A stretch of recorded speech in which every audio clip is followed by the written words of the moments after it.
பிடித்து மின்னலை பிடித்து மேகத்தில் துடைத்து பெண் என்று படைத்து வீதியில் விட்டு விட்டார்.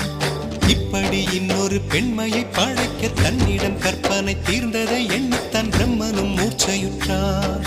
அவளின் நாசிக்குள் நுழைந்த காற்று உயிரை தடவி திரும்பும் போது மோட்சம் அடைந்து ராகங்கள் ஆகின்றதே.